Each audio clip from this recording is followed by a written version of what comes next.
Future ni LeBron James sa Los Angeles Lakers hindi pa sigurado ayon sa report. At Denver Nuggets, interesadong ipare si Nikola Jokic sa isang 6th Man of the Year finalist. Sino kaya ito?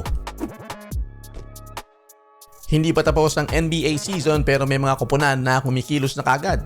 Kagaya nitong Denver Nuggets, malaki ang problema ng Nuggets sa lalim ng kanilang bench. Kitang-kita sa seri nila ng OKC Thunder na kulang sila sa mga maaasahang mauhugot sa bench. At ayon sa mga report ay isa sa pumupukaw sa atensyon ng Nuggets ay itong si Ty Jerome, point guard para sa Cleveland Cavaliers. Maganda ang mga numero ni Ty Jerome para sa Cleveland Cavaliers with 13 points per game sa 20 minutes lang. Nagbaksak pa nga ito ng career high na 33 points at 8 out of 8 mula sa 3 sa January matchup nila ng Philadelphia 76ers. Ang ganito ka-proficient na shooting ang bagay na bagay sa isang katulad ni Nikola Jokic at maging kapalitan din ni Jamal Murray kapag hindi maganda ang laro nito. Pero ayon sa Cleveland.com ay maraming kalaban ng Denver. Isa na dyan ang San Antonio Spurs, Dallas Mavericks at Golden State Warriors na mga nakamata rito kay Jerome. At isa pang problema ng Nuggets ay malaki ang magiging gastos nila, magiging first apron team na sila.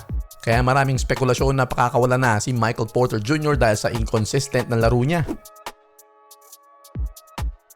Future ni LeBron James sa Los Angeles Lakers hindi pa sigurado. Ito ay ayon sa report ni Jovan Buha ng The Athletic. Sa kanyang YouTube live stream, inireport niya doon na meron daw tensyon sa pagitan ni LeBron James at ng front office ng Lakers. Kaya malaki raw ang pagkakataon na mag-opt-out pa itong si LeBron James sa kanyang kontrata at tumungo na sa free agency. Pero sinabi naman ni Buha na malabong mangyari yon at malamang pa rin na manatili ito sa Lakers.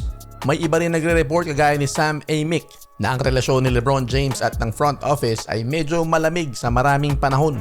At isa pa ay mismong si LeBron James ay hindi naman kinumpirma kung mananatili nga siya sa Lakers. Kaya hanggat hindi ito nag-opt-in o kaya naman ay opt-out tapos pumirma ng bagong kontrata ay mag-aabang pa rin ang lahat.